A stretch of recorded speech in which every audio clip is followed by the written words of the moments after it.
ИГИЛдің идеологиясын кім ұстанбаса, яғни соның ұстанымымен кім жүрмесе, Жапқан Нусра,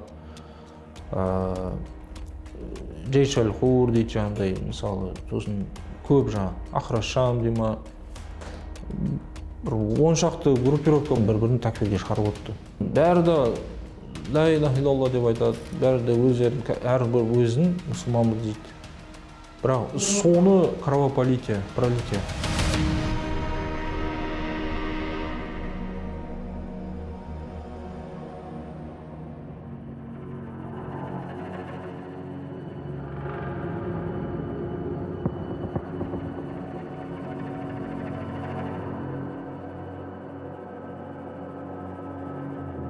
Мен көзім көрмейді, мысалы, екі көзім. Егер де осы екі таяғымды алып ұстап, мысалы, қазір таяқсыз жүретін болсам, маған өте қиын болады жүру. Ербол жасынан зағип.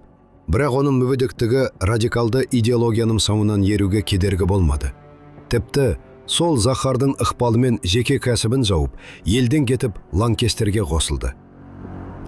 Ең басты бір себеп сол интернет қой. Соның ықпалынан теріс ағымға ұрынып, сол Сирияға кетіп қалған тұғым.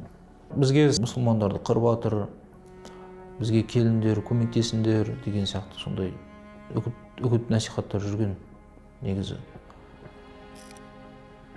Сол кейін барған кезде біз ойлағандай болып шыққан жоқ көп нәрсе. Бір-біріне қол көтеріп, бір-бірін өлтіріп атты, бір-біріне такфир жасап атты. Кімді такфирге шығады, соның бәрімен жихад жасау керек дейді.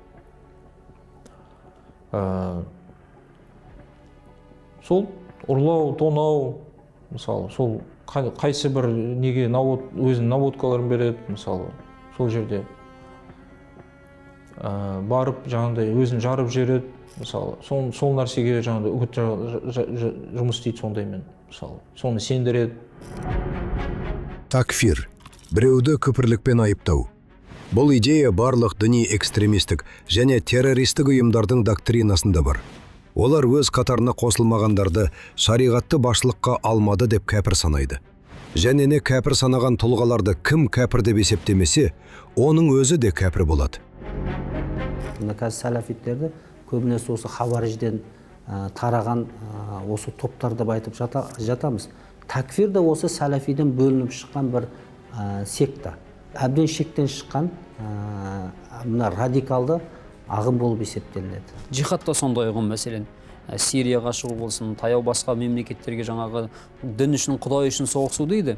Иә, дін үшін, Құдай үшін соғысу исламда қарастырылған, бірақ себеп салдарларын бұлар басқаша бұрмалап өздерінің саяси, әлеуметтік басқа көздеріне жаңағы айналдырып алады. Радикализация проблемасын діни жағынан зерттеген кезде 100% адамдардың осы 75-80% осы интернет желісі арқылы арбалғанын көріп отырмыз. Ербол мүгедек бола тұра содырлардың қанды қасаптарын ақтайтын бейне роликтарына түскен.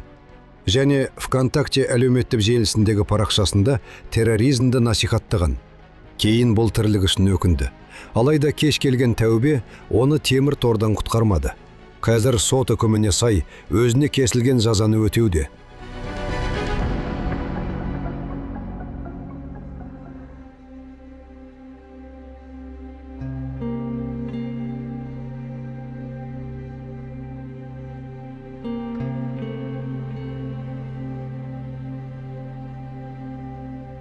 Әр заманда өзін бүлік салатындар болады деп ойлаймын мен өзім.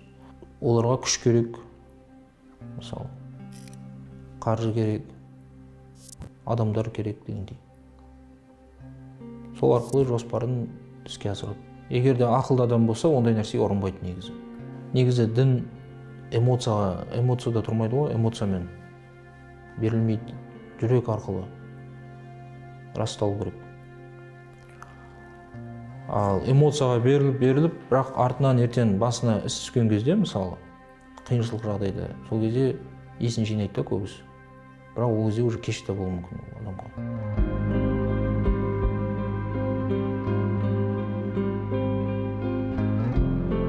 Аспанымыз тыныш болса екен, тыныш болғаны деймін да, жаңағы тыныш болғаны, ауызбіршілік бәрі дұрыс болып мысалы осындай тыныштықта өмір сүргенде осы нәрсені бағалау керек екен да адам. Елімізде биыл жыл басынан бері 20-дан аса адам терроризм және діни экстремистік қылмыстар үшін түрлі мерзімге сотталды. Істі болғандардың кейбірі әлеуметтік желіде терроризмді насихаттаса, енді бірі шет елде жүріп әрекет еткен.